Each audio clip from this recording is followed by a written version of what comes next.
Hey guys, how are you? Welcome back to my channel. It is your girl Simanam here, the original Cinnamon Girly, and we are going to talk about confidence today.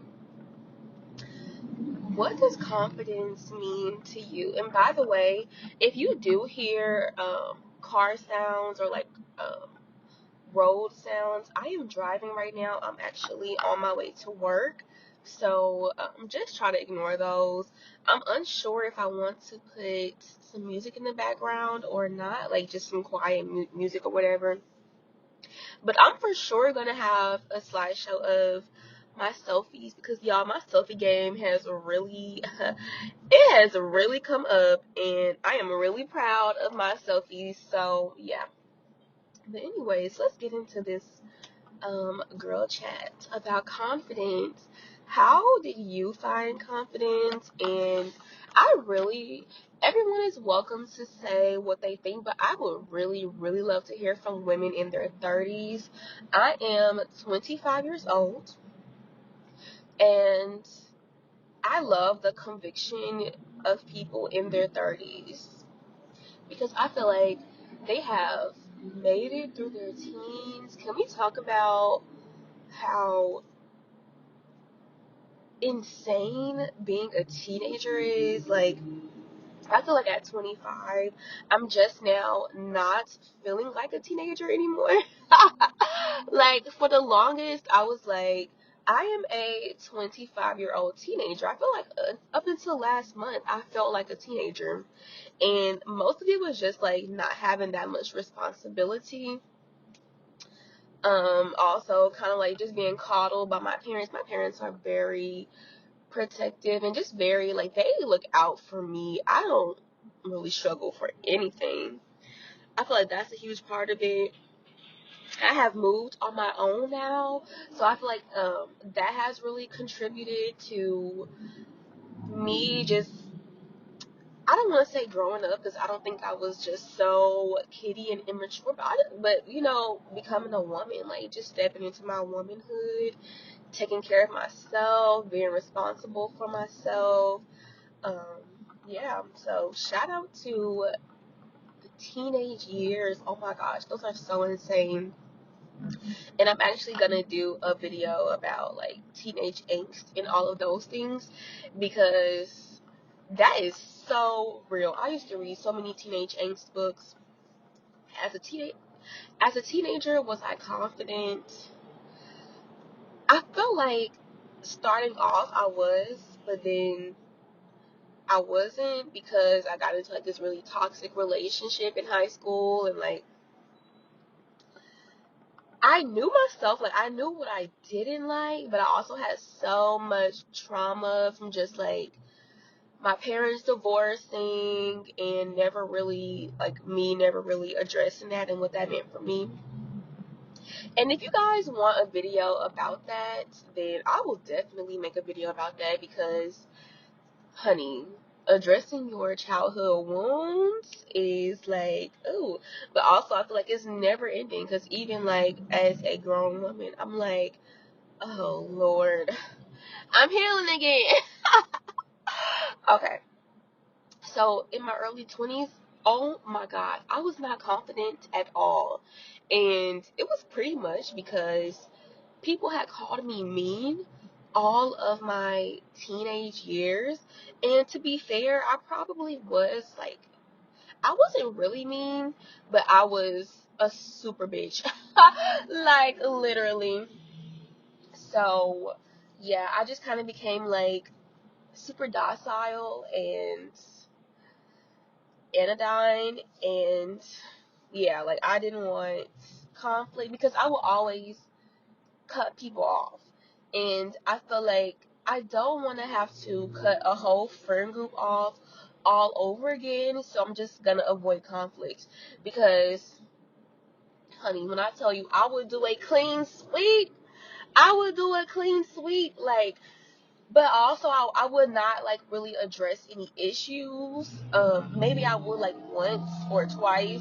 But if I just saw like, okay, honey, they all gotta go. Like, I would just get to that point where I would get so frustrated, I would just, goodbye, everybody. and really move on with my life and really just not go back. So I don't want to say that that has contributed to me not having any long-term friends, because I do have long-term friends. I have 10-year relationships. I mean, 10-year friendships. Um, my first ex and I are still like cool, even though I don't speak to him anymore. Just because I don't want to speak to my ex anymore. But we were still really cool. We had a really good friendship. I have a long-term friendships. I have decade-long friendships, decade-plus long friendships. Some of my newer friends, I've known them for like 3 years. Yeah, so I do have long-term friendships, and I have really worked on that. Um, what else? So I think that me just being more vocal also has allowed me to gain confidence. Just understanding that what I say does matter. I think that is such a huge part of confidence for anybody, but especially for myself, and I can speak really only for myself. Just understanding that what I say does matter. And if you haven't seen my video about improving my speech, I also spoke about this there. But improving my speech is also already helping my confidence, and if you want to know ways that I am doing that, then you can watch that video as well. It should already be up. But just improving my speech, understanding that what I say does matter, and being around people that I matter too. Like, there's no other way for me to put that. Being around people that I matter too. Like, not being around these niggas who don't really like me. Like, who just want me around for the image or whatever sick reason. Like, no, not letting people use me anymore. If I don't like a person, just not being around them, no matter if they want to be around me or not. Like, if I don't like you, I'm not going to be around you. And this kind of goes back to the friend group thing, because there is a situation that I've had where, I've had to be cordial with the person that I did not necessarily like anymore. And did that help me with my confidence? I think that's just a whole other video. But I think that standing in my own convictions and standing on what, I'm sorry about that horn. They drive crazy in Houston, I'm trying to tell you. I do think that standing in your own convictions is going to help your confidence, but that also comes with just understanding yourself. So I do think that more confidence comes with age, and this is psychologically proven as well. So I do think that a lot of this is just where I'm at in my life because of my age. I think that 25 has been such a profound year. Like, I literally felt my brain cells developing. I could tell that my frontal lobe was almost done processing at age 24. At age 25, you guys, I feel just way smarter, way more cognizant, way more perspicacious than I've ever been. Another thing for me that has made me feel really confident, and this is probably the biggest thing for me because it's been a big deal since I was really young, is developing my personal style. I was young enough to experience Pinterest. I'm sorry, Tumblr. I was young enough to experience Tumblr. And y'all, that was a whole different world. I feel like there was Polybore, where basically you would just go on there and create outfits. And I always knew that I had a unique style and that I wanted to really carry that out, but I knew that I did not have the finances. So with me just graduating from college, getting my first big girl job, I will say that I'm not into my career yet, but I am at my first big girl job. I work full time, guys. I work full time, 40 hours a motherfucking week.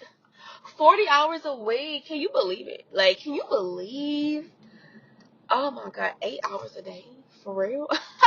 And benefits and all that stuff, like taxes. Oh my goodness. Can we talk about taxes? We will do a whole video about taxes if you want to. But yes, let's get back to developing your personal style. I feel like just really looking online, really not looking at prices. Also for me, getting away from fast fashion, and fast fashion was such a huge part of my life, especially not so much in high school, though it was being introduced in high school. We always have Forever 21, and I did like Forever 21 because we could just we could literally go to the mall with $20 and come out with a whole outfit, minus shoes. But even sometimes with shoes at Forever 21. But actually looking online, browsing, like literally spending maybe hours just online shopping and not necessarily buying everything that I saw that I liked, but only buying things that I really, really liked. And for me, that was a lot of statement pieces. So I would shop at Missguided a lot. And I still have some pieces from Missguided from even when I was like 18, because they were just really good pieces, really high quality. Also, looking at the quality of pieces, like you can like the style of a piece, but if it's low quality, girl, good luck getting more than one or two wears out of it. I feel like I have spent so much money on clothes, on fast fashion, just to not even be able to keep the clothes. Can we talk about that? That could be a whole other topic as well. Like, I have spent thousands at least on clothing hauls, even on hair, just to not even be able to get multiple wears out of it. That is so tragic. So now, instead of buying maybe 4 or 5 pieces for $50, shit, sometimes even 7, like on sites like Shein and before Shein and Romway, you could literally get like 7 pieces for $50. Like, and that is a super good price, but there's a way bigger price to pay, and that's just a whole different conversation. Like, for the environment, for your pockets, for your closet, like, come on, man, it just doesn't equal out. But instead of spending $50 on maybe multiple pieces, getting a really good piece for $50. And for me, also looking at the fabric, because I don't want to. This is a whole other topic, but just looking at fabric and how fabric falls on you, looking at some of my favorite pieces and how they fit me, and looking at the fabric on those, and then searching up that fabric and kind of like seeing what other pieces are made from that fabric, or like now I have certain websites that I like to shop on, and now I know like what sizes fit me, what measurements fit me. Also, like, just know know your measurements. I don't agree with the whole like dress for your body type thing. I think that, but also I have a nice body type. I do have hip dips, but I do have a hourglass shape. Like, I think that my either hourglass or pear, for sure. Um, but I don't think that dressing for your body type is necessarily the key. But I think that understanding how fabrics work is more important, and then you can dress for your body type. So understanding fabrics, and then dressing on your body type, dressing for your body type. So that has really helped me become confident, and also not dressing for the occasion, but dressing for how I feel, because I am the occasion. Like, I am the occasion. I think that, sometimes people may think that I'm over the top, but to me, I feel always super good. I always feel like the baddest anywhere I go, because wear what I want to wear. I don't dress for trends anymore. I wear what I want to wear. I don't necessarily look at the occasion. I wear what I want to wear. I do still save outfits for later. Um, but if I want to wear a dress and heels, which is one of my favorite go-tos, then I'm gonna wear a dress and heels. I feel like if I go out to the club, I need to wear a dress and heels, or I need to wear heels of some sort. I feel like if I'm just going casually somewhere, then I will wear a sundress. Dresses make me feel good, so I think just knowing what makes you feel good. If you really like a good pair of jeans, skinny jeans, baggy jeans, boyfriend jeans, whatever, then wear those. I had a really, really big boyfriend jean phase. So, yeah, just wearing whatever you like, whatever you feel like. I feel like that has really helped me gain a lot of confidence, because when you look good, you feel good. I think also, kind of playing the game a little bit with looks maxing. Like, I feel like I really like darker features on me. Like, I like my eyebrows dark. I like my, I like to fill in my edges. I have thin edges just hereditarily. I feel like even when I wear lashes, I put eyeliner on my lashes to really accentuate my eye color, because I do have a darker eye color. I like dark features on me. I feel like, playing with my hair. I love, love, love curls. I do flexi rods. I do wand curls. I don't like barrel curls as much right now because I don't know how to do them. Or I do know how to do them, but I don't know how to make them stay. So I stick to flexi rods and wand curls more. Crimps.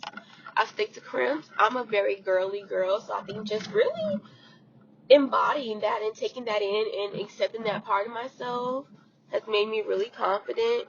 And one of the other things, I'm going to make a part 2 to this video because it's getting kind of long. I don't want to have like a 20-minute video. But one more thing that I think has made me feel really confident is not looking down when I'm walking. Like, I think that when I walk, I kind of just look down to like avoid looking at other people in their eyes and having like this really awkward moment. But fuck that. Like, it doesn't have to be awkward. Like, say hello if you make eye contact. Like, whatever happened to human connection? I feel like we don't have as much human connection as we should. And that can also help with just getting becoming acquainted with other people, building your public speaking skills, just, widening your network of people that you know. So now when I walk on the street, and I make a conscious effort to like walk daily, I will look at other people, like, or at minimum I won't put my head down when I'm walking past someone. Also, I will even say hello, like, hey, how you doing? And just speak. I think just speaking, like, we have really lost the art of just speaking to other people. Hey, how you doing? I mean, most people are open to that. I feel like the older generation really had a good grasp on that. So those are some things that I do that I have done to feel more confident, and they have really worked for me. I'll make a part 2 to this video because it has gotten really, really long. But I hope you guys enjoy all of my selfies. Your girl's getting really good at taking selfies. If you like this video, then subscribe for more. Please let me know what you have done to feel more confident down below in the comment section, and leave me a like if you can, if you will, if you may. And I'll see you guys in the next video.